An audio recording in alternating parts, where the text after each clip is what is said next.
Muito boa noite para todo mundo, sejam todos bem-vindos a mais um Face a Face com o Sejus, nossa análise de conjuntura semanal, trazendo alguns tópicos interessantes para a gente conversar um pouquinho, e aí lembrando sempre para vocês também colocarem todas as opiniões de vocês nos comentários para a gente conversar um pouco, a gente joga aqui na tela e a gente vai conversando, trocando umas ideias, já que hoje reduzimos um pouco a pauta, mas nem por isso o negócio ficou muito fora do ar. Aí vamos logo para o nosso face a face com a conjuntura atual, trazendo aqui esse tema que eu divulguei e pessoalmente falando, achei muito interessante. Mas antes, um recadinho que é muito importante para a gente não se perder. Voltando para face a face com a conjuntura atual, a nossa situação, especialmente no Facebook, não é das mais favoráveis por conta dos algoritmos. Segundo o Wall Street Journal, o Zuckerberg orienta o Facebook para favorecer direita e prejudicar sites e iniciativas de esquerda. Não somente pela cor, mas o tipo de abordagem que a gente faz é totalmente voltada criticamente a essa abordagem. E é por isso que talvez a gente esteja sendo boicotado. A gente tem visto que não temos aparecido com tanta frequência já alguns programas e venho até cogitando a possibilidade de mudar de plataforma, mas não deixando de lado a oportunidade de conversarmos um pouco sobre esses temas da melhor maneira possível. Ainda que o próprio StreamYard lance e programe a nossa live, de vez em quando a gente encontra uns probleminhas para que isso aconteça da melhor maneira possível. Então vamos direto agora ao próximo ponto. Vacina. A China. O que seria do mundo sem as invenções chinesas? Gente, essa semana, todas essas confusões que a extrema-direita costuma nos trazer, a gente fica pensando até que ponto vai o senso do ridículo deles. E aí, com essa história de transformar vacina em vacina, a gente até outro dia comentaram aí que parece que algumas das vacinas que nós tomamos também são de origem chinesa. E nisso a gente fica se perguntando até onde vai a criatividade. Bom, o certo é o seguinte: o que seria do mundo sem as invenções chinesas? A gente até se surpreende quando a gente se depara com algumas coisas. Então, trouxe para vocês, para a gente começar a noite de um alto astral, 25 invenções chinesas para você levar para o seu amigo bolsonarista, para ele ver o que de repente ele pode deixar de usar. E aí vocês vão se surpreender, especialmente no último. O primeiro é o papel, que foi inventado pelo cortesão. Lembrando que essa é uma reportagem da Abril, que de chinesa não tem nada, mas de qualquer forma ela foi criada, essa está na super interessante, pelo que eu pude verificar, tem razão de ser. Então já vão aqui algumas dicas para você levar para o seu amiguinho bolsonarista e de repente ele repensar os conceitos dele. Ou ele se toca ou ele joga fora. O primeiro é o papel, já é uma coisa que está saindo de moda, né? Já que o digital, muita coisa hoje vai pelo digital. Foi inventado lá pelos anos 50 ou 121, olha só, gente. Inventado pelo cortesão do Império Chinês, Cai Lun. Não sei nem se é assim que se pronuncia, mas fica aí. Ele refinou e popularizou o processo de misturar fibras de árvores e caules com a casca de um tipo de amoreira. E nisso conseguiu criar essa popularização desse material que nós usamos até hoje. Então já temos aqui um bolsonarista de raiz e não pode usar papel, porque também é uma invenção chinesa. Então vamos para o próximo. Tipos móveis é o segundo. Foram inventados em 1041 pelo alquimista Bichen. Ele cortou uma série de blocos de argila úmida e escreveu na superfície de cada um ideograma chinês que os queimou para endurecê-los. Então, por aí a gente tem um joguinho ou uma forma que passou a ser utilizada. Depois temos a pólvora. O pessoal fala muito agora também, poxa, se for assim, as armas de fogo se acabam, mas o problema não é nem por aí. Na verdade, a pólvora também tem outras funções. Então, a pólvora foi criada pelos alquimistas chineses no século IX e consiste numa mistura de nitrato de potássio, carvão vegetal e enxofre.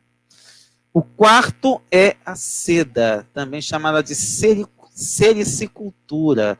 Daí você tem as novas rotas da seda, né, que são as novas estratégias de negócios criadas pelo próprio chineses. De acordo com os vestígios arqueológicos, as técnicas de criação das larvas para a obtenção da seda já existiram por volta de 5.000 anos antes de Cristo e era a mercadoria mais cara da China. Olha, outra coisa que é para bolsonarista nenhum botar defeito e tem que chegar rapidamente para o Bolsonaro, exatamente para não correr risco de novamente ser flagrado pela Polícia Federal e ter que enfiar dinheiro na cueca, nem ficar dando dinheiro para o filho para fazer campanha, que é o papel moeda, também foi inventado pelos chineses. Então, já avisa para a pessoa, para o bolsonarista, que for pagar dinheiro, que não pode pagar dinheiro, que ali é chinês. É uma invenção chinesa. Devido à falta de cobre, a dinastia Tang introduziu esse novo sistema monetário no ano 806, mais de 800 anos antes de o papel moeda surgir na Europa. Olha como eles são avançados, e a gente achando que eles são atrasados. Outro ponto, a bússola também foi inventada pelos chineses, portanto, aquela pessoa que vai por aí não pode usar bússola. Se ela é bolsonarista de raiz, ela não pode usar bússola. Os chineses descobriram o efeito direcional do magnetismo no século IV a.C. As primeiras bússolas consistiam em um pedaço de pedra ímã preso a um pau para flutuar em uma bacia de água. Se vocês forem procurar aí pela internet, vocês acham a figura da primeira bússola. Por conta de direitos autorais, que eu não sei se de repente alguém aborda aqui, de repente o negócio só complica. Mais um ponto aqui legal para vocês já pararem e avisar para o seu amiguinho bolsonarista. Outra sétima é o garfo. Os primeiros utensílios feitos de ossos foram encontrados em sítios arqueológicos chineses de cerca de 2.400 anos antes de Cristo. Portanto, bolsonarista de raiz não usa garfo. Então é hora de a gente começar a ir para cima deles e falar, se for comer no restaurante, ó, pode usar do garfo? Invenção chinesa, tá? É por aí que a gente tem que começar a desmontar essas palhaçadas. Outro ponto, o macarrão. De acordo com a lenda, o explorador italiano Marco Polo levou a massa para a China, da China para a Europa, no ano 1292. Portanto, fala para aquele amigo que adora uma macarronada, que é uma invenção chinesa. Olha que maravilha. Então, só vai comer arroz, que está custando os olhos da cara. Vamos lá. Nono, sinos.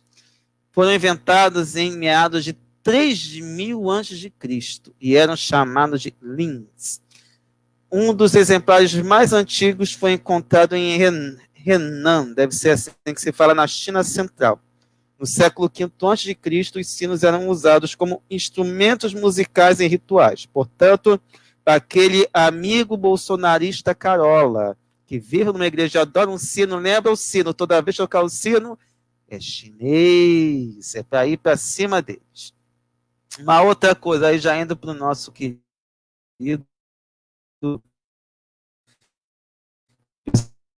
que quer fazer uma obra ou que precisa fazer uma obra. Se é um pedreiro bolsonarista, ele tem que se virar, mas ele não pode usar o carrinho de mão.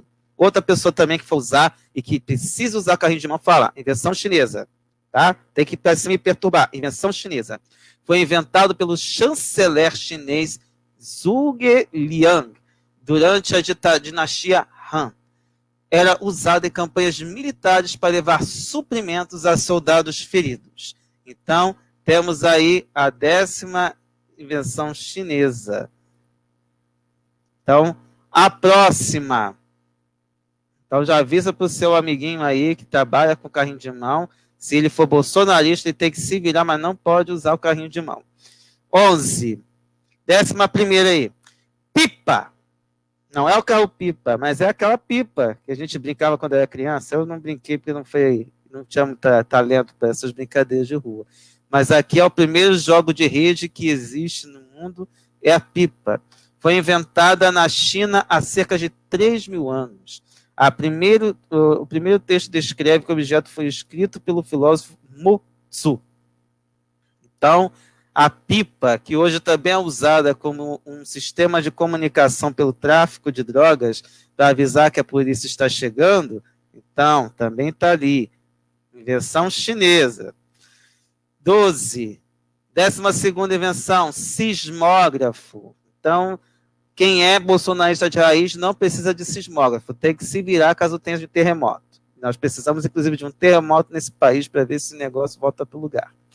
Versões rudimentares foram inventadas pelos chineses por volta de 132 a.C., mas indicavam apenas direção do epicentro do terremoto. Olha que interessante.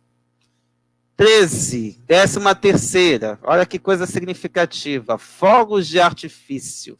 Foram inventados na China há cerca de 3.000 anos, logo após a invenção da pólvora. Então, não somente o bolsonarista de raiz não pode usar pólvora, mas também não pode usar fogos de artifício. Então, vai para cima, vai soltar fogos, ó, invenção chinesa. Já avisa e perturba a vida dessa figura. Então, vamos para a próxima também. Uma outra coisa que certamente vai deixar enlouquecido o seu amiguinho bolsonarista de raiz. 14ª invenção, escova de dentes. Isso mesmo. Se é bolsonarista de raiz, ele não vai poder usar a escova de dente, vai ter que escovar com o dedo.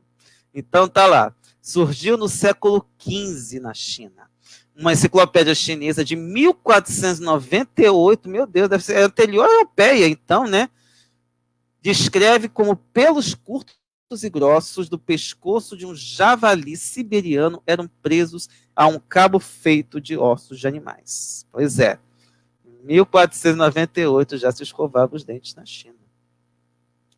Outro ponto aí, especialmente a seu amiguinho bolsonarista que adora, especialmente aquele que já tem uma certa idade, vai para a praça ficar jogando dominó. Dominó também é uma invenção chinesa. Então tem que usar para ele, ó. Vai jogar dominó, invenção chinesa. Vai ter que se virar com outro jogo. O jogo foi criado pelo soldado chinês Hong Ming, que viveu de 243 a.C. a 182 a.C. Então, ó, já manda ele entregar para algum chinês ou para algum esquerdista para jogar dominó. 16, 16ª, isso daí não tem como fugir, gente. Avisa, inclusive, para o Trump, avisa para aqueles que adoram viajar para lugares frios, que outra invenção chinesa são os números negativos. Se o cara é um matemático de raiz, então ele não pode trabalhar com número negativo, que é a invenção chinesa. Apareceram pela primeira vez no livro 9 capítulos sobre a arte da matemática da dinastia Han. De 202 a 220. Aliás, de 202 a.C. a 220 depois de Cristo. Então, durante essa dinastia, descobriram os números negativos. 17ª é um jogo chamado Go, jogo de estratégia que foi criado na China no século VI a.C. Acredita-se que tenha sido a evolução de um utensílio utilizado para marcar datas e épocas do ano. Na 18ª edição, 18ª também é uma invenção que certamente a gente usa, ainda que seja uma evolução, mas é a chamada câmera Pignoli. Esta câmera sem lentes e apenas uma pequena abertura, e foi descrita pela primeira vez no século V pelo filósofo Mo Jin. 19ª invenção. Gente, isso também é fantástico. Tem que avisar para ver se eles se mancam e deixam a gente em paz. Que é o seguinte, a tinta. Quem trabalha com qualquer forma de tinta. Seu amigo é pintor e é bolsonarista, avisa, está trabalhando com uma invenção chinesa? Fora outras atividades que a gente trabalha com tinta. Foram inventadas pelos chineses há 4.500 anos, combinando fuligem, óleo de lampião, gelatina e almíscar. Eram usadas para pintar os entalhes em pedra. Com o advento da escrita, foram necessários novos tipos de cores de tintas, produzindo textos detalhados e permanentes. Então, inclusive, se a pessoa usa impressão direto, fala, invenção chinesa. Tem que se virar sem escrever nada de tinta, vai ter que ser só lápis. E olhe lá. Outra coisa para falar para aquelas pessoas que adoram, sem fazer nada, ficar para praça, e aí usa uma coisa que... Não mentira. Perdão. Voltando aqui. Jogos de carta. Isso mesmo, aquela pessoa que adora ficar à toa tocando cartinha, ou então ficar lá baralho e tudo mais, jogos de carta. Foram inventados pelos chineses. Então já avisa para o seu amigo bolsonarista. Vai jogar carta, ó. Invenção chinesa. Perturba a vida dessa figura. Os primeiros jogos de carta foram encontrados no século IX, durante a dinastia Tang. Mais uma coisa. Isso então, gente, olha, para perturbar, olha, tem muita coisa para vocês perturbarem a vida dos seus amiguinhos bolsonaristas. Olha a próxima aqui. A 21ª invenção chinesa, cardápio. Isso mesmo. O primeiro menu de restaurante foi criado há cerca de 1000 anos. Estou achando que é coisa nova? Não, 1000 anos atrás, durante a dinastia Song. A solução foi criada para descrever a abundância de alimentos da culinária chinesa. Simples assim. Portanto, se você for a um restaurante, levar um amiguinho bolsonarista, conhecer lá, cardápio, invenção chinesa, vai usar? Se não quer tomar a vacina, também não pode usar, não quer nada da China. Então, 22ª é o estribo. Mais antigo é uma ilustração encontrada em um fragmento de cerâmica em uma tumba no oeste da China que data de 300 a.C. Então, para a pessoa que trabalha com cavalos, carroças, então já tem que estar de olho nisso. 23ª pergunta. Gente, isso daqui é para perturbar mesmo. Vocês não vão acreditar. Vocês não vão acreditar qual é a 23ª invenção chinesa. Estamos chegando ao final para a gente voltar para a seriedade. Mas essa é para vocês pegarem mesmo. Ó, papel higiênico. Papel higiênico. Então avisa para o bolsonarista, se ele por um acaso for ao banheiro, lembre a ele, você vai se limpar com uma invenção chinesa. Se ele não quiser usar, não me peça para dizer como é que ele vai querer limpar. Nem como ele vai usar. Realmente fica difícil. Mas vamos lá.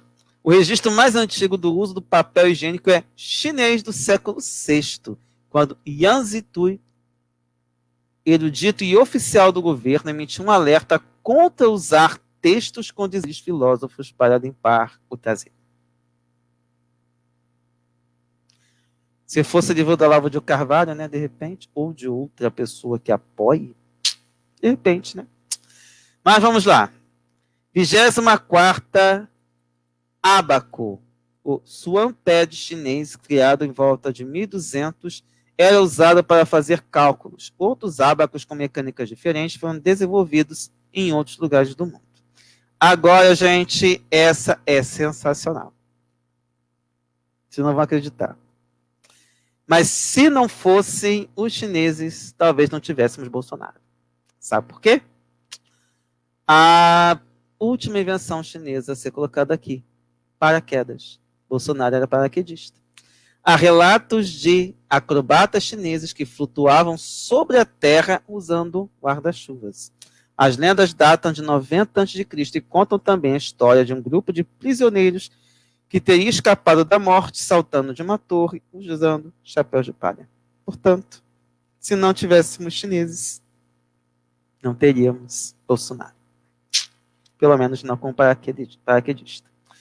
Bom, então voltando para a parte prática, para aquilo que a gente precisa, que é a nossa análise de conjuntura. Duas coisas que precisam ser colocadas. Bolsonaro vetou o uso da vacina de origem chinesa. Apesar de que hoje saiu uma notícia de que parece que a Anvisa resolveu contratar não sei quantos aí a comprar, independentemente do veto do Bolsonaro. Não sei como é que vai resolver isso. Mas, de fato, sem falar que, enfim, está aqui na ordem que a gente colocou. O que é interessante são duas coisas. Primeiro, o Pazuello, assim como o Mandetta, não sei se o Taixe também, que disse que conheceu no SUS há 39 anos, sendo que o SUS é bem mais recente, quem criou o SUS foi o Collor, diga-se de passagem. Ministros, sempre que eles resolvem conhecer melhor o SUS, desistem de acabar com ele. Mas tem que ser da saúde. Eles podem até tentar privatizar aqui ou ali, mas é um gigante. Inclusive, lembrando que na revista Fórum há um curso com ex-ministros da saúde, inclusive tratando do SUS. Então é importante que a gente tenha esse cuidado para a gente entender bem do que a gente está falando, que não é simples. Mas o veto do Bolsonaro foi um recado para a base dele. A base da galera medonha, que ficam gritando contra tudo, contra todos, isso tudo foi muito bem arquitetado. E é bem capaz de eles criarem uma ideia de que a vacina que vai ser colocada não é vacina.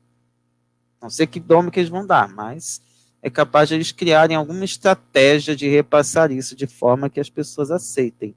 Mas o fato é o seguinte, não podemos nos esquecer de que ele quer assoviar e chupar cana ao mesmo tempo. Ele se colocou sendo a pessoa que ia fazer uma nova política. Ele está fazendo uma política à la família Saudi. Para quem não conhece a família Saudi, é quem governa a Arábia Saudita. Nunca sabia disso. O Pepe Escobar que ajudou a entender por que se chama Arábia Saudita. A família Saudi que governa aquilo dali.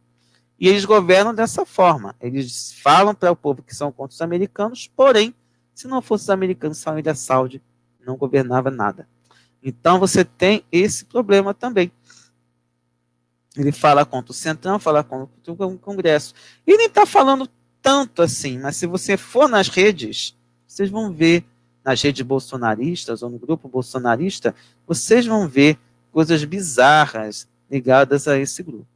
Eu me lembro que um tempo atrás, quando entrei no Twitter, eles estavam comemorando a chegada, a publicação de um documentário daquele site Brasil Paralelo, em que eles faziam vídeos relatando ou trazendo reportagens, ou pseudo-reportagens, comentando sobre uma determinada biografia de alguém do Supremo, que não deixa de ser uma forma de tentar empurrar a ideia de que o Supremo não é confiável.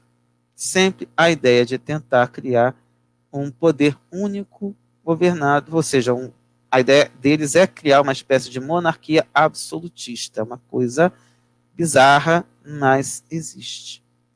E isso é algo que a gente precisa também tomar cuidado, no sentido de abordar e saber como lidar com essas bizarrices. Nesse quadro, nós temos a Carla Zambelli, voltou das cinzas de algum lugar, apresentando um projeto de lei contra a vacinação obrigatória para a Covid-19. Por outro lado, é claro, sempre tentando jogar para tentar sair de heroína para a base, mesmo sabendo que isso é inaplicável. Por outro lado, você tem a China reafirmando o empenho pelo acesso global equitativo às vacinas contra a Covid-19. O Putin pedindo vacinação em massa contra a Covid-19 na China, e Cuba, aliás, o Putin, né, na Rússia, e Cuba lançando a segunda vacina. Isso tudo nos chama a atenção pelo seguinte: todos os que eles acusam de serem esquerdistas não somente estão cuidando bem das suas populações, como também estão trazendo as soluções. Vide que este ano, há pouco tempo atrás, a gente soube de um brasileiro, inclusive, que estava participando dos testes da vacina da Oxford, morreu em consequências, e a gente não tem certeza, pelo menos até onde eu saiba, que tenha sido uma consequência ou algum efeito colateral da vacina.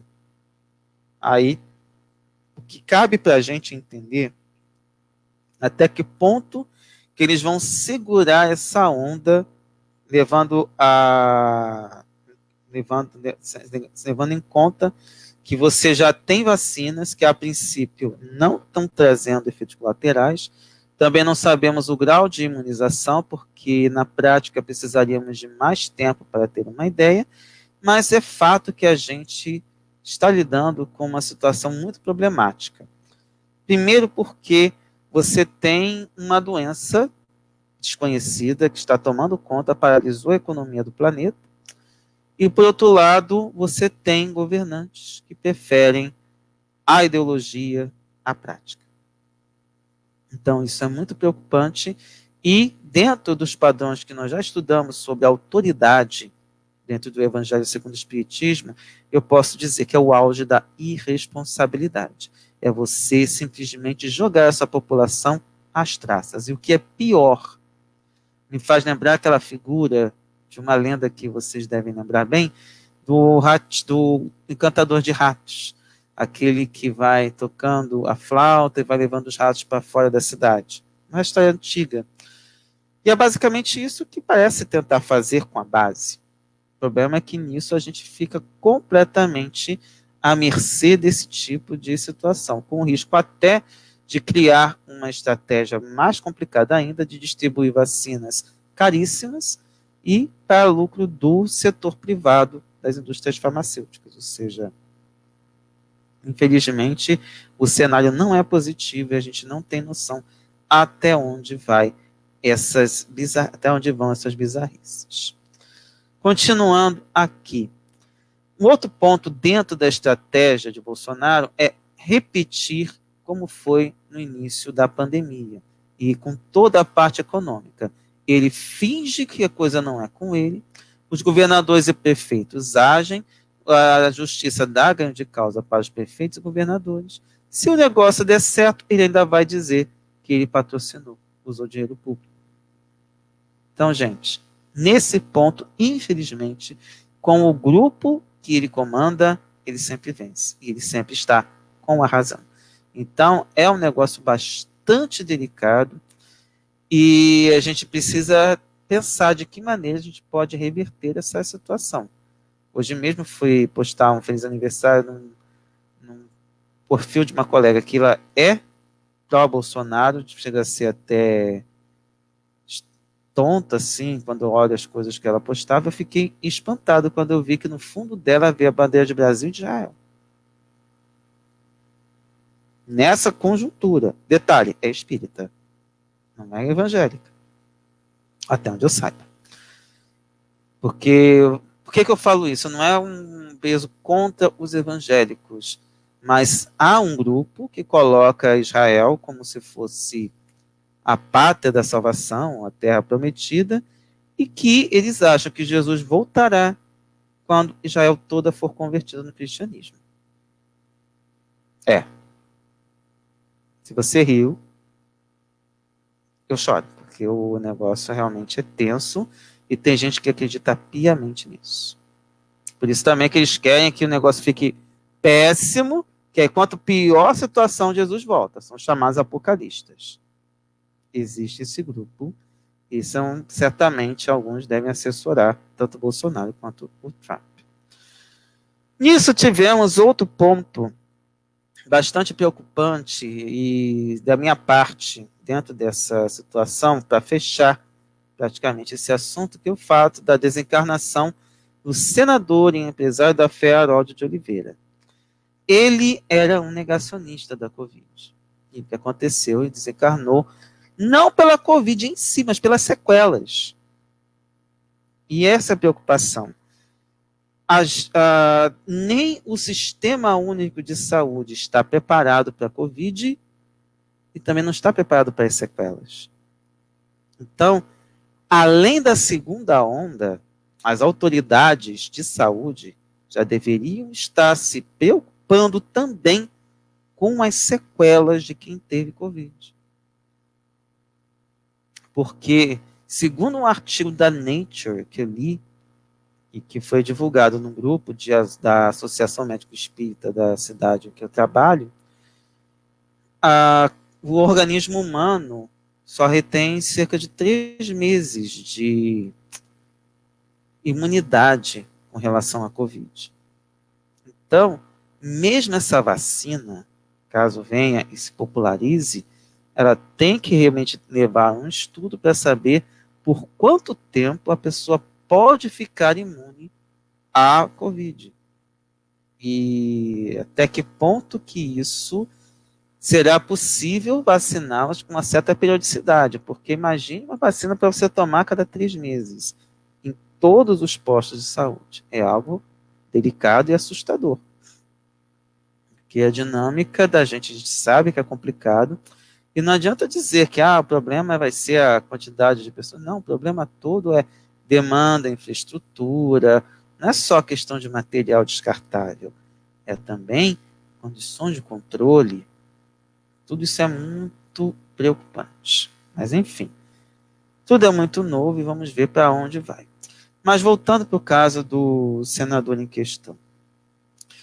Houve 2 movimentos. Por parte do pessoal da extrema-direita, houve lamento, que é natural, porque afinal eles eram aliados. Inclusive, exaltaram até de uma maneira bem própria a figura do Harold.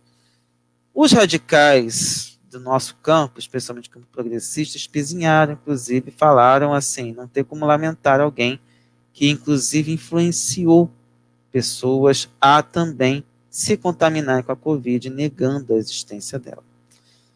Mas, como espíritas, nós devemos sempre lembrar que é o seguinte, todos nós estamos sujeitos à pedagogia divina.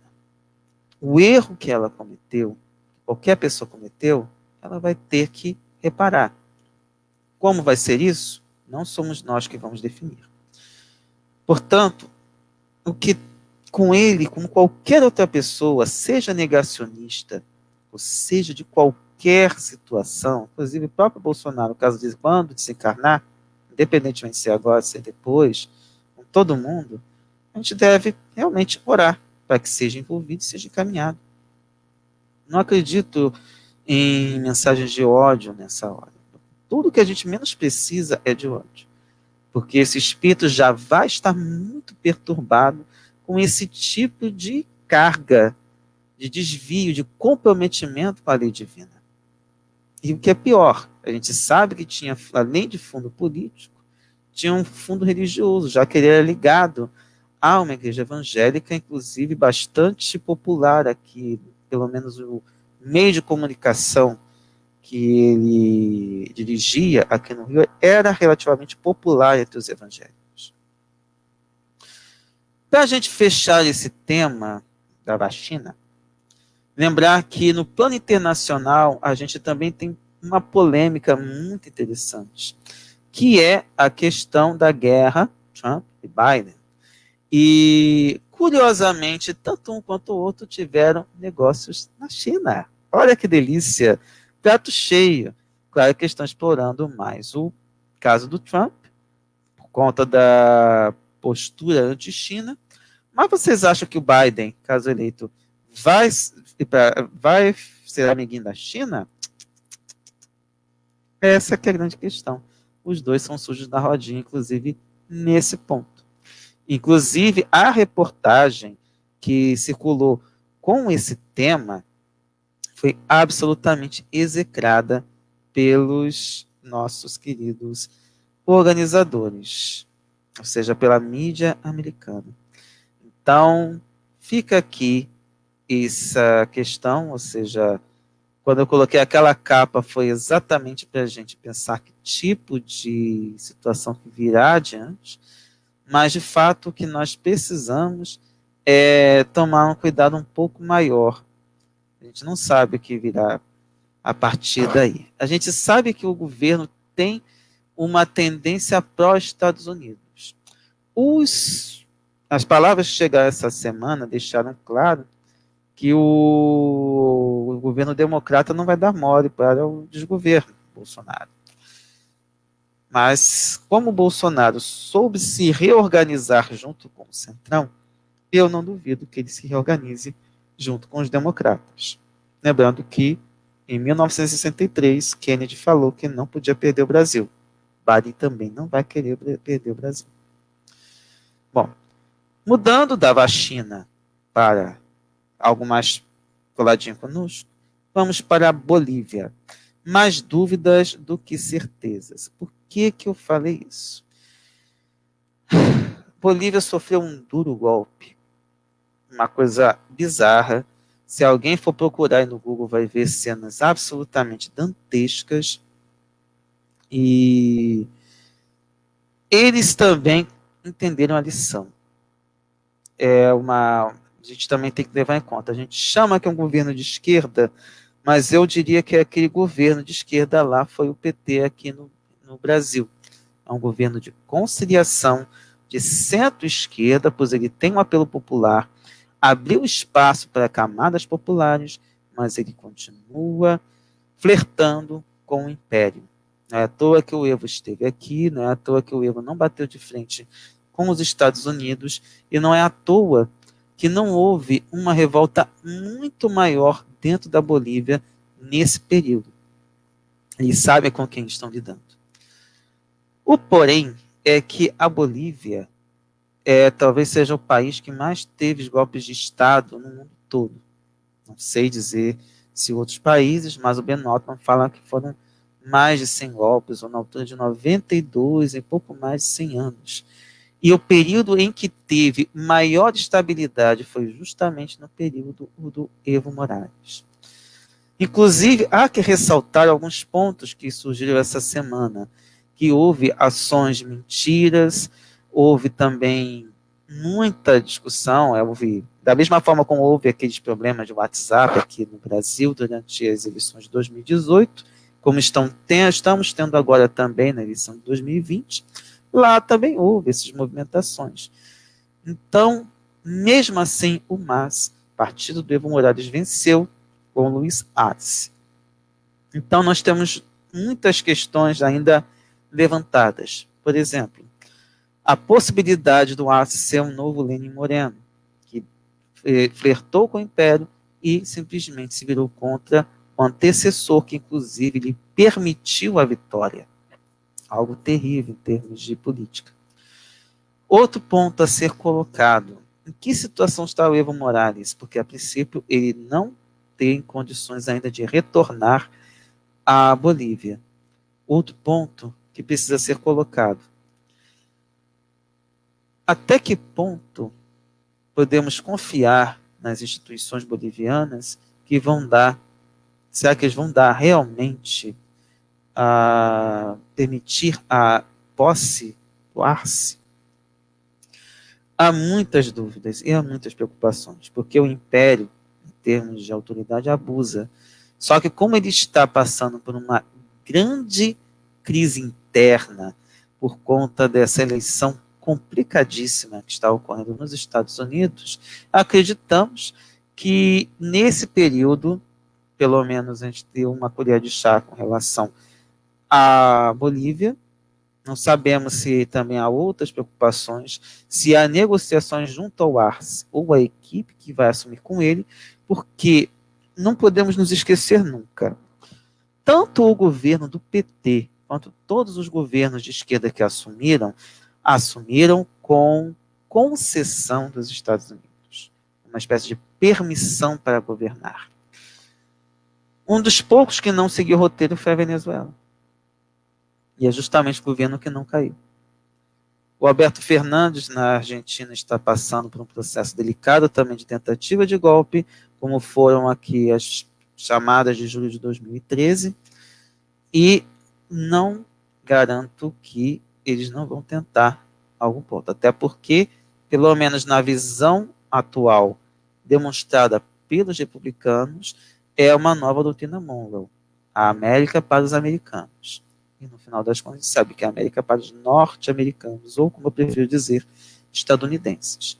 É o abuso no sentido de não respeitar a soberania dos povos, que poderiam, inclusive, trazer melhores condições se fossem soberanos. Eles não querem soberania dos povos estadunidenses, dos povos americanos. Vide a situação no Brasil, em que temos um governo, como disse o Lula, um bando de vira-latas. Então, é um dos pontos a ser colocado. Outro ponto que a gente precisa colocar, e que também pode levar a uma outra crise. O Arce já falou que vai renegociar os contratos de gás com o Brasil. a conferir. Então, se viermos um outro golpe, não fiquemos surpresos. Mas, a rigor, não sabemos o que pode vir pela frente. Passando para um outro ponto. Papa e a união civil homossexual. Teve gente comemorando, quase soltando fogos com a declaração do Papa. Mas duas coisas que eu acho que tem que ser chamada a atenção da nossa parte. Primeiramente, a origem não foi um documento oficial, foi um documentário em que o Papa relata isso, coloca isso abertamente. Não tem uma bula papal, não tem uma publicação do Vatican News, não tem nenhum documento oficial do Vaticano. Temos a opinião de um Papa. Primeiro ponto. Diga-se de passagem, o Bergoglio tem demonstrado uma mudança tremenda desde que saiu do arcebispado de Buenos Aires e passado para o papado em Roma. Nesse ponto, a visão humana dele mudou muito. E não é à toa que ele tem sido execrado pela extrema-direita, a ponto de hoje um líder de outra dizer que ele está agindo com intenções marxistas. Imagine, igreja marxista. A igreja que combateu a teologia da libertação. Não sei o caso dele, mas até agora também não vejo incentivo da parte deste Papa de um retorno da teologia da libertação. Muito pelo contrário. Outro dia, hoje estavam comentando que para um determinado lugar indicou um conservador para uma determinada cidade. Então a gente vê que o negócio não é bem assim. Outro ponto a ser ressaltado, não houve também nenhuma mudança na orientação religiosa. Ou seja, união civil, nenhuma união religiosa. Aliás, podíamos, para começo de conversa, ele poderia começar dentro da própria igreja. Porque, afinal, muitos gays vão para a igreja para tentar, digamos, ter uma vida mais tranquila mentalmente por conta de estar com Jesus. E nisso muitos não seguram a onda, por conta do sacerdócio também exigir o celibato. Diga-se de passagem que uma das pessoas que criou o termo ideologia de gênero também é considerada uma pessoa homossexual enrustida. Não vou dizer o nome, porque vocês sabem quem é que criou esse termo. Inclusive, passou pelo papado também. Mas o que mais preocupa nessa história toda é o seguinte. Continuamos com amigos, negócios à parte. Ama o próximo civilmente, mas não exatamente dentro do âmbito religioso. Então, dos pontos que me preocupa, é um avanço, mas um avanço preocupante, não é um avanço exatamente que podemos dizer consistente. Até porque dentro da igreja não mudou nada. Continuamos com uma hipocrisia lá dentro. E o que ele quis, ou como chefe de Estado, se é que a gente pode dizer assim, é uma solução civil, uma solução fora da igreja. Positivo? Com certeza. Até porque essa é a maior luta do movimento LGBTQIA+. Mas a grande questão é, como líder religioso, ele poderia ter colocado alguns pontos aí. Mas vamos dar tempo ao tempo. Nós estamos com muita coisa a ser avançada ainda. Então, vamos aguardar e ver esse amor universal chegar no coração ainda daqueles que ainda se seguram nessas questões burocráticas, para não dizer burocráticas. Passando para o próximo ponto, racismo estrutural na segurança pública e na Nubank. Vamos começar trazendo o seguinte. Nós temos aqui um infográfico que foi expedido pelo Anuário Brasileiro de Segurança Pública. É muito interessante que a gente observe essas questões que vão ser colocadas aqui, porque aí a gente vai se dando conta daquilo que é o resultado do nosso planeta em vias de se tornar planeta de regenerados. Então, a gente vê que está muito longe disso. Bom, a questão é falar do racismo, mas vamos dar uma olhada no infográfico como um todo. Mortes violentas intencionais voltam a crescer no primeiro semestre de 2020. Então, tivemos 25.712 mortes violentas intencionais no primeiro semestre de 2020, 7,1% maior em relação a 2019. Não sei se em relação a 2018 foi maior, mas isso significa que temos uma pessoa assassinada a cada 10 minutos. Dessas pessoas, 110 policiais assassinados, um aumento de 19,6%, e 3.181 vítimas de intervenções policiais, aumento de 6%. Por outro lado, nós tivemos uma redução de crimes contra o patrimônio no primeiro semestre de 2020. Queda de 34% nos roubos a transeuntes. Lembrando que eu acho que cerca de metade desse primeiro semestre tivemos pandemia, então houve aquele período de isolamento social forçado, que não foi exatamente o isolamento como deveria. Também houve uma queda nos 22,5% de roubo de veículos, também queda de 25,7% de roubo de carga, queda de 18,8% de roubos a comércios e queda de 16% de roubo a residências. Também tivemos crescimento das apreensões pela Polícia Rodoviária Federal nesse mesmo período, com aumento de 56,7% do volume de cocaína apreendida, falta aquela que está na Espanha, né? Que totalizaram 14 toneladas.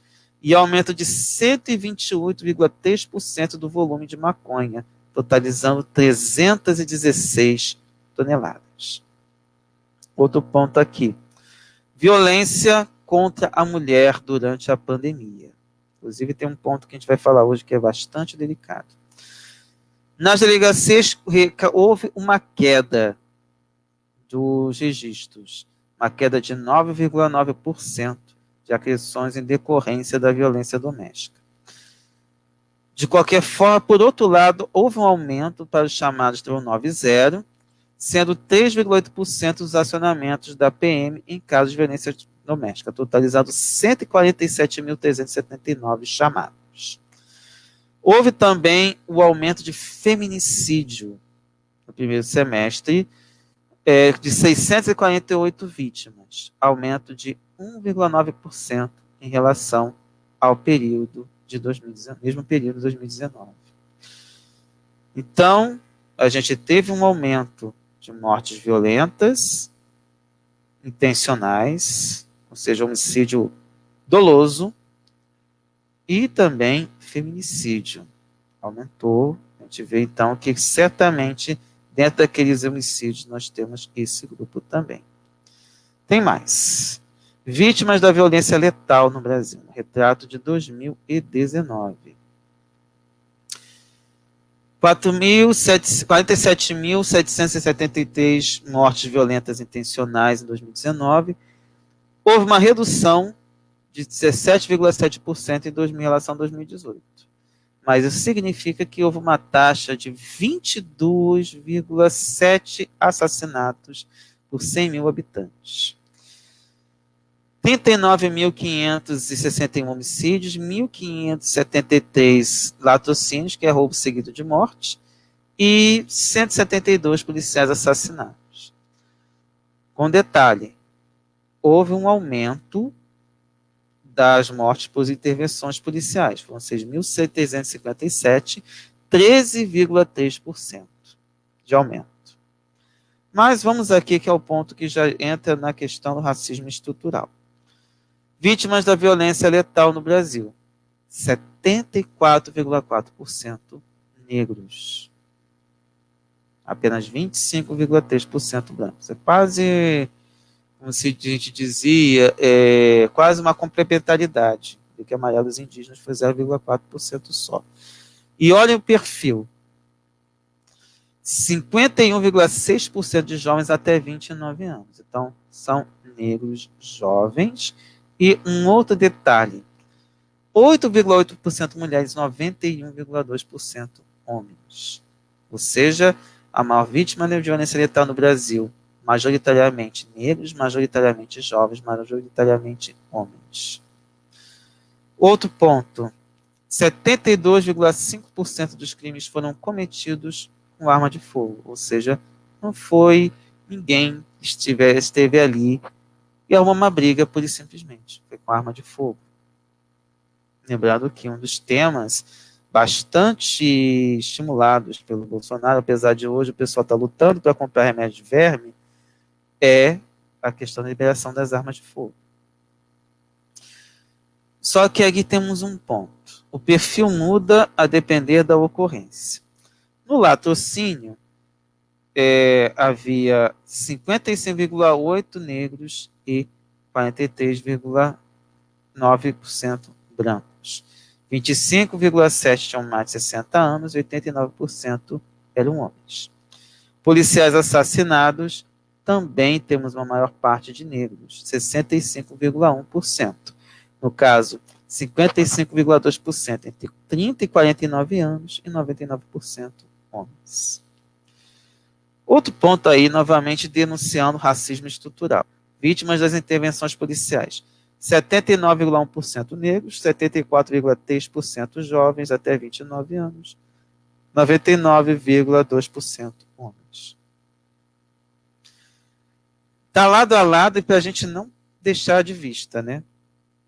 Que aí a gente tem esses... Vou tirar aqui rapidinho para a gente poder ver. Aí a gente tem esses pontos que precisam ser analisados realmente com bastante cautela. Não esqueci de tirar aqui com relação às outras que foram vistas aqui também. Mas aí vocês veem pelos números que o tema requer da nossa parte um cuidado maior. Vou tentar colocar de outra maneira. Eu esqueci de ver isso. Um momento aqui. Cadê? Aqui dá até para deixar.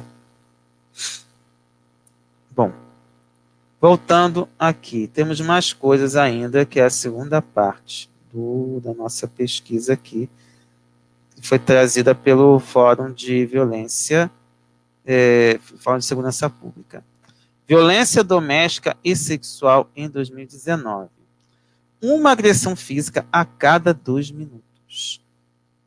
266.310 registros de lesão corporal dolosa em decorrência da violência doméstica, crescimento de 5,2%. Também houve um aumento aqui na questão dos estupros. Um estupro a cada 8 minutos. 66.123 vítimas de estupro de vulnerável, que são crianças e adolescentes. Olha aqui, levando aqui, por isso que a gente tem que bater em cima também de quem fica achando que é mimimi. 57,9% das vítimas tinham no máximo 13 anos e 85,7% do sexo feminino. Tem mais. Isso é em 2019. É feito, né, no inicial lá. 1.326 vítimas de feminicídio em 2019, crescimento de 7,1%, 66,6% eram negras, 56,2% tinham de 20 a 39 anos e 89,9% foram mortas por companheiro ou ex-companheiro. Não dá para fugir, gente. Não dá para a gente esconder. A gente tem que falar. A gente tem que realmente trazer esses temas à baila. Ainda dentro desses pontos. Violência contra adolescentes e crianças. 10,3% das vítimas de assassinatos no país em 2019. 91% das vítimas são do sexo masculino e 75% são negras. Outra coisa, violência contra LGBTQI+. Houve aumento de 7,7% de registros de agressão. Porém, apenas 11 estados contabilizam os casos. Então, nós temos aí um buraco gigante de registros sobre esse tema. É muito preocupante. Não só contra a LGBTQI+. Nós temos aí muita questão aí estrutural envolvida, desde misoginia, LGBTQIA+, fobia, racismo, intolerância religiosa, tudo que a gente possa imaginar. É o Brasil, coração do mundo, pária do evangelho que nós estamos vendo aí. Voltando mais. Sistema prisional. Deixa eu ver se está passando aqui direitinho. Deixa eu ver se tirando aqui fica melhor. Não altera. Então vamos voltar aqui com a nossa legenda. Se não altera, essa legenda não atrapalha, dá para a gente falar.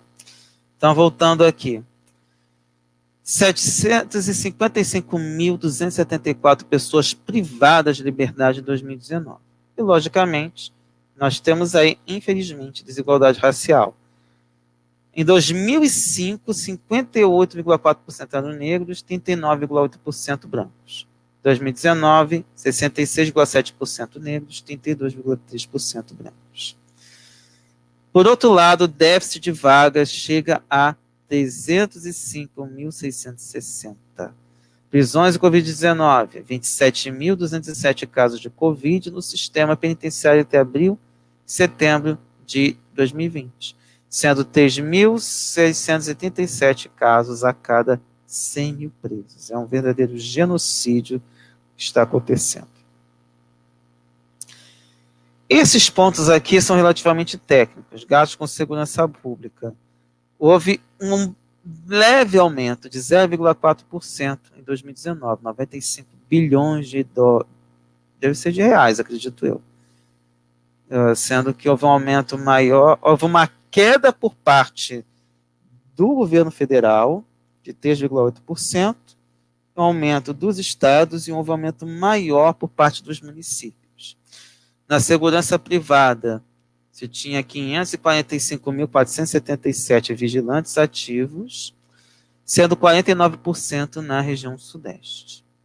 Mas isso mostra a importância das cidades no confinamento da polícia, com o financiamento da polícia. 2.423 cidades, das quase 6 mil cidades no Brasil, declararam gastos de segurança pública em 2019. Temos outro problema aí de falta de informação das outras cidades. E aí vamos para esse ponto também que é delicadíssimo. Policiais na política. 25.452 policiais e membros das Forças Armadas candidatos a cargos eletivos entre 2010 e 2020. 1.860 foram eleitos entre 2010 e 2018. Sendo que, deixa eu ver também se a vinheta... está atrapalhando. A gente vê aí ou não? Não está atrapalhando totalmente, não. Então, vamos continuando aqui, vendo o infográfico. 87,6% dos candidatos na eleição de 2020 são vinculados a partidos de direita e centro-direita. Interessante que ele não coloca extrema-direita. Seria interessante que observasse isso. Mas acho que não existe ainda partido aqui no Brasil que se configure como extrema-direita. Então, por isso que é complicado. Apesar do discurso, no geral, ser de extrema-direita, esses partidos em si não se consideram como extrema-direita. Detalhe, 94,5% dos candidatos eram homens em todo o período. Outra questão, policiais e militares representavam 3,8% do eleitorado brasileiro em 2018. E esse discurso da segurança pública é muito fácil, né? Da mesma forma com o valor da família, ele penetra muito fácil nas pessoas. Armas de fogo, mais de 2,1 milhões de registros ativos nos sistemas federais. Lembrando que, a princípio, a questão era simplesmente não ter o registro. Isso, inclusive, segundo especialistas, facilitaria o armamento das polícias, aliás, das milícias. Entre 2019 e 2020, Moro e seu empenho, houve um aumento de 120,3% entre os CACs, sendo que entre 2017 e 2019 já havia tido um aumento aí de 65,6% nas categorias do SINAR, Sistema Nacional de Armas. 105.088 armas apreendidas em 2019 pelas polícias estaduais. Houve uma queda de 0,3% em relação a 2018. Por fim, 79.275 pessoas desaparecidas em 2019, crescimento de 1%. Então, gente, é o Brasil, coração do mundo, pária do Evangelho. Sei que muita gente, de repente, gostaria de ver um outro país, mas é esse país que nós temos. Então, a gente requer, nesse ponto, um pacto. Deveríamos ter uma análise, eu acho que... Não sei se vale a pena, de repente, fazer um recorte desse vídeo e passar para as pessoas acordarem que essa pátria do Evangelho é mera lorota. Mera lorota. Esse é o país que nós temos cerca de 80 anos, quase, depois daquele bendito romance, só serviu para propaganda política. Nem da fé ela serve. Então, não adianta dizer que o Brasil está melhorando. Não está. Vocês viram aí os números. Os números não mentem. Então, é doloroso, mas é isso. Eu prefiro que a gente coloque a verdade e a gente coloque o pé no chão. Trabalho é árduo e não faltam coisas a serem resolvidas. E aí a gente se depara, por isso que eu trouxe essa questão do Nubank, que ela disse que é difícil contratar negros, que seria nivelar por baixo. Depois ela voltou atrás, pediu desculpas, mas, como diz aquele ditado, a bosta já estava feita. Isso mostra o racismo ainda estruturalizado e difícil ainda de ser retirado enquanto as pessoas não mudarem a mente. Cota ajuda? Com certeza. Mas não pode servir como uma total iniciativa, porque a cota apenas minimiza o problema, não muda a estrutura. A gente precisa mudar as estruturas. Para que isso não sirva, eu acho que é uma coisa normal. Não é normal. Você encarcerar tantos negros, você matar tantos negros, inclusive policiais. Tu não vem dizer que é o negro que é o bandido, que é o culpado. Não, o policial negro também é assassinado. Então o negócio é muito mais sério. É muito delicado. E o que o movimento espírita propõe? Reforma íntima? É muito mais profundo. Não sou eu que vou dar a resposta. Não sou guru. Não é o objetivo também desse programa. Nosso programa é o face a face. É a gente se colocar e ver as coisas como elas são. Fique à vontade depois de trazer propostas e tal, mas a gente precisa sentar e analisar. Esses números que foram colocados é o nosso Brasil. É o Brasil do capitalismo. Levando em conta que ainda temos muita coisa que não foi colocada ali. Pois os números de 2020, acredito até, em alguns pontos, possam ser até mais assustadores. Bom, eu vou vou passar direto para o penúltimo assunto. Robinho, ame-o ou deixe-o. Eu gosto de trazer os assuntos quando eu já analisei, pensei. Às vezes eu levo uns 2, 3 meses para poder chegar a uma conclusão sobre o assunto, pegando da época em que eu trabalhava com o turbilhão. Mas vamos por partes aqui, como diria Jack. Mas vamos tentar entender um pouco melhor. É complicado quando a gente olha para as repercussões, porque, no geral, a gente vê o fato e as repercussões geralmente apaixonadas. Todas as vezes que a gente procura analisar os pontos com uma visão apaixonada, a gente perde foco. Por quê? A gente precisa analisar todos os aspectos envolvidos ali, porque você tem 3 pontos, pelo menos, ali. Graças a Deus, não foi abordado, que é a questão racial ou étnica. Isso, graças a Deus, não entrou. Ninguém apontou um dedo para esse lado, apesar de que a gente pode ter até comparação com um outro caso. A primeira coisa é o universo do futebol, que você tem um apelo popular muito grande e também um apelo, que é o segundo ponto, o apelo da masculinidade muito grande. É o meio machista a ponto de você considerar a mulher que joga futebol lésbica. Então, se a menina gosta de futebol, ela é lésbica automaticamente na cabeça de muitas pessoas.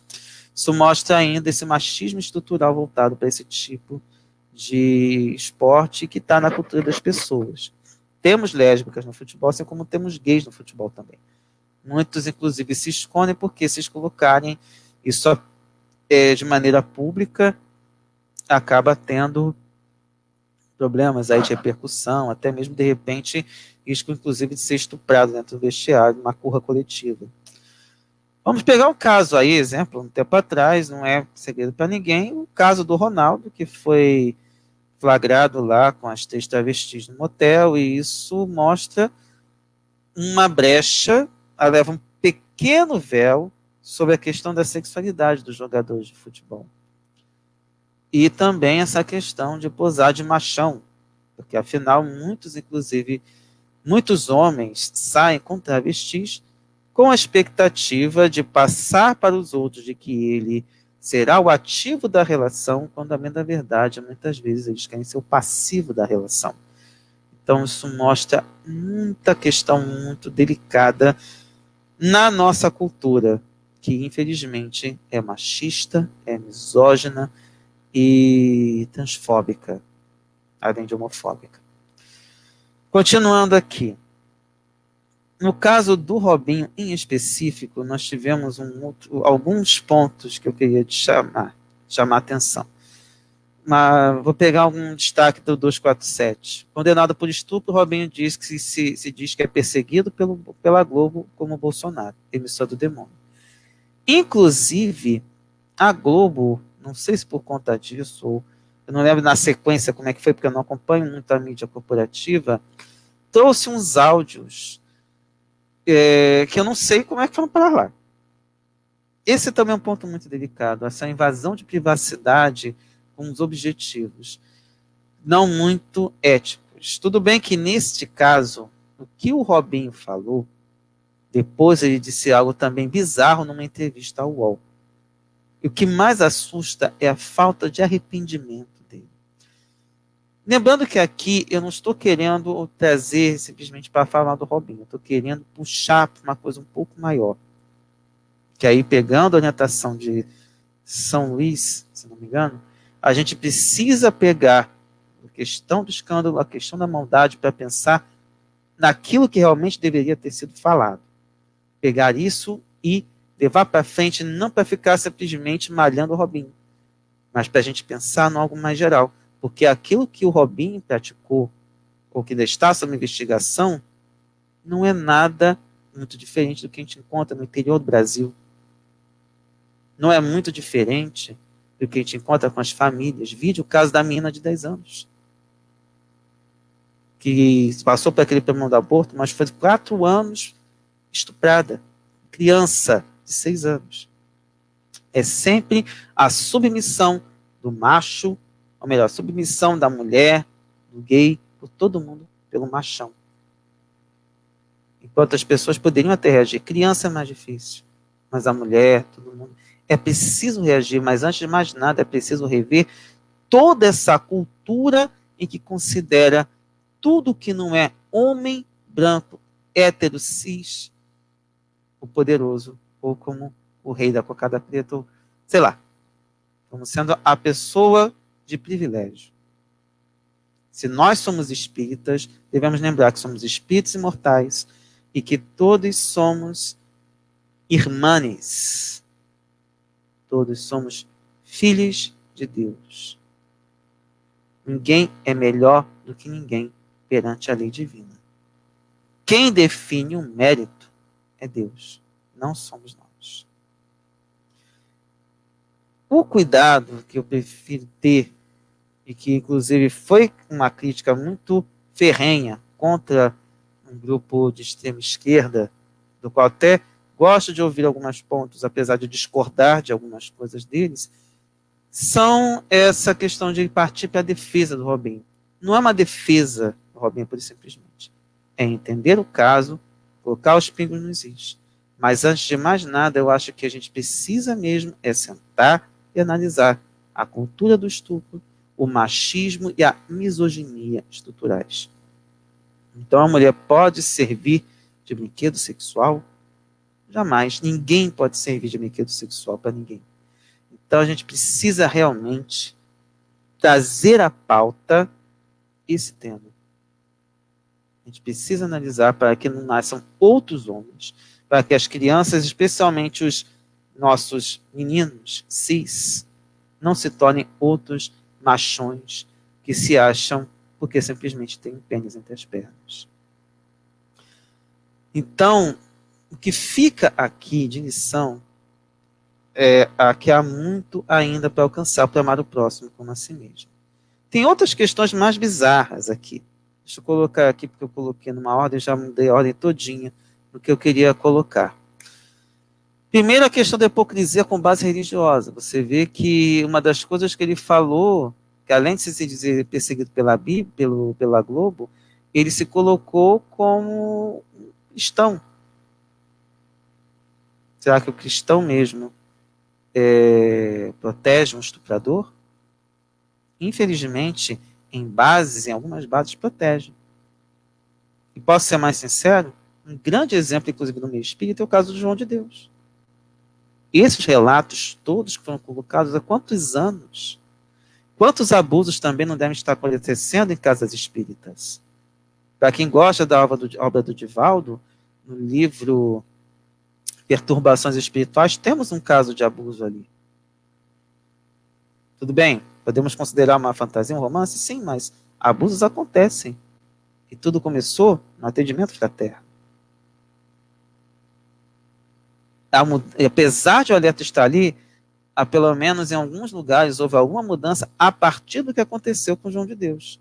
Por exemplo, mais de uma pessoa atendendo no atendimento fraterno. É ponto interessante? Sim, mas dependendo, pode não ser a solução. Agora, com a pandemia, não sei como estão acontecendo os atendimentos fraternos, mas mais do que nunca precisamos de ajuda, de desabafo. Um outro ponto,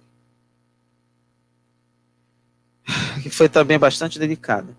O contrato com o Robinho só foi rompido por questão financeira. Houve uma pressão por parte de empresas que falaram que nessas condições a gente não quer Robinho Santos. Agora, qual é a grande questão que me chama a atenção?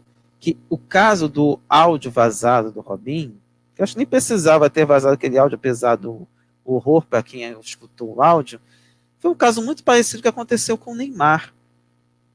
Porque o Neymar havia, por conta daquela situação do padrasto dele, que era bissexual, a mãe dele se interessou e tudo mais, vazaram exatamente para provocar um problema que, afinal, ele tinha sido homofóbico.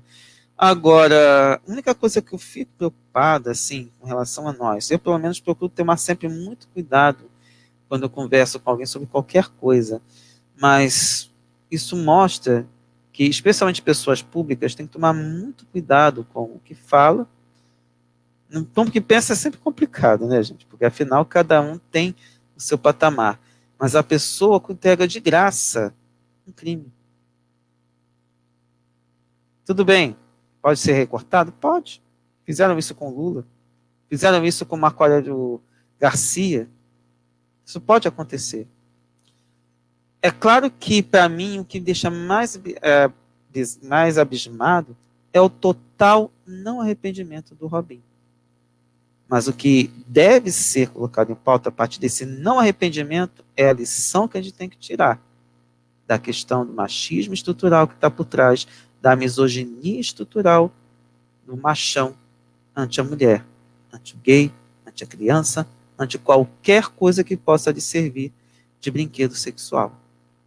E isso deve ser colocado em pauta. Por mais que a extrema-direita apoie esse tipo de comportamento de maneira velada, já que por cima eles falam que são a favor dos valores da família, por trás não permitem que a gente traga educação sexual para as crianças nas escolas, isso mostra que temos muito a avançar. Muito mesmo. Inclusive, por conta do que acontece dentro das casas. Bom, para a gente fechar a nossa noite, vou trazer um caso que não sei se circulou na mídia corporativa, se circulou de maneira muito pequena, que é a questão do caso de misoginia que aconteceu em Resende. Começamos lá em cima, mas vamos tentar ver um caso que é bastante preocupante.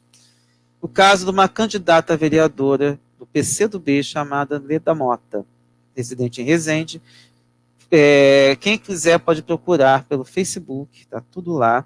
Tem também os tweets da Jandira Fegali, na plataforma Twitter, para vocês terem uma ideia do que aconteceu. A Leda Mota, candidata a vereadora pelo PCdoB, foi agredida pelo marido e, ao pedir ajuda da delegacia, foi presa. Mais cedo, ela publicou vídeos do marido quebrando móveis na casa e jogando uma cadeira contra ela. Quem quiser também, saiu em 2 jornais, entre eles o Diário do Centro do Mundo. Neles, a candidata pediu ajuda. No decorrer do dia, ela chegou a ser levada, ou pelo menos houve uma tentativa de levá-la para uma outra cidade, uma cadeira, uma outra cidade próxima chamada Volta Redonda, mas no final ela acabou sendo solta. Gente, é absurdo. Isso mostra como ainda nós ainda somos deficientes para lidar com uma questão tão importante que é a delegacia da mulher. E para lidar com essas situações. Eu não sei o que pode ter dado essa questão do marido e jamais ficaria do lado de quem pratica qualquer tipo de violência. Mas esse abuso das autoridades é algo que já devia ter acabado. É uma coisa aviltante, necessita da nossa parte mudanças, precisa que tenhamos que sentar e analisar, porque isso que a gente falou hoje é o Brasil, pátria do Evangelho. Para virar pátria do Evangelho, falta muita coisa. Pois não há amor por parte das instituições, não há amor por parte de quem está no comando de qualquer setor público. Há conveniências, há esse machismo, misoginia, homotransfobia, racismo, intolerância religiosa. Por isso que é importante que não haja essa aliança de qualquer religião com o Estado. É importante a convivência com todos, para que possamos construir um país melhor. Então, como eu falei, o estudo do Evangelho é importante, com certeza, mas não é uma reforma íntima individual que vai mudar esse quadro. A gente precisa de mudança estrutural profunda. E é um apelo que eu faço a quem assistir esse vídeo, que a gente comece a sentar e rever todo esse quadro. Mostrar que não é simplesmente com uma reforma íntima egoísta que a gente vai mudar o Brasil. Cada um fazendo a sua parte, com certeza. Mas vai além disso. Isso é estrutural. Isso que aconteceu com a Leda Mota, isso que aconteceu com a mulher albanesa, isso que aconteceu com aquelas pessoas que foram colocadas naquele infográfico, mostra o quanto estamos distantes ainda de um planeta de regenerados. Ou seja, qualquer coisa que se coloque para trazer o reino dos céus, como previu Herculano, como ele tentou colocar, falta muito. E assim, é uma análise de conjuntura mais triste e não adianta a gente ficar discutindo se vai tomar vacina. É de menos. O negócio é um pouco mais pesado. É a gente parar de ficar dando palco para a extrema-direita e botar essas pessoas no devido lugar. Inclusive nossos colegas irmãos espíritas. É parar de bater palma para maluco. É sentar, é conversar, é mostrar e esfregar a realidade na cara de quem ainda não entendeu o que está acontecendo. Sair do fantástico mundo de Bob da extrema-direita e botar as coisas no devido lugar.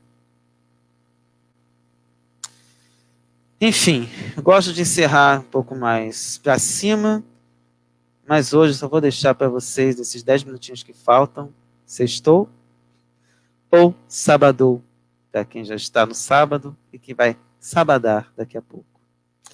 Então, os recadinhos de sempre, nós deixamos aqui para a gente encerrar. Sejus nas redes. Facebook, YouTube, Twitter, Instagram, TikTok e WhatsApp, que é onde nós estudamos profundamente tudo que a gente está falando aqui. Curta e compartilhe nosso trabalho. Se puder, deixa o coraçãozinho ou deixa o joinha. Se quiser se aprofundar, vem estudar conosco no WhatsApp. Só deixar no privado o seu número, que a gente te adiciona. E aí nós falamos sempre que aqui é um espiritismo progressista e kardecista, pois a nossa base é Kardec. E aí trazendo Sejus nas redes também. Segundas no Instagram às 20 horas, vem de Insta com entrevistas. Às terças, no canal do Sejus, estamos estudando às 20 horas no Princípio era o Verbo, tese de série da Graça Ribas. Às quartas-feiras, Carla Pavão, às 6 da manhã, traz os seus recadinhos do Paz e Bem, muito importantes, estabelecendo pontes com outras religiões, e a partir das 6h30, estudo das obras de Allan Kardec. Neste momento, estamos estudando o que é o Espiritismo. Está sendo um trabalho muito interessante de consolidação das chamadas obras fundamentais ou básicas da doutrina espírita. Quer dizer, ela acaba sendo uma revisão daquilo que Kardec nos trouxe. E, é claro, às sextas-feiras, continuamos aqui com Face a Face, seja aqui no Facebook ou no YouTube, porque, afinal, tudo que fazemos aqui também passamos para lá. Então, um abraço forte para a gente poder continuar as nossas semanas.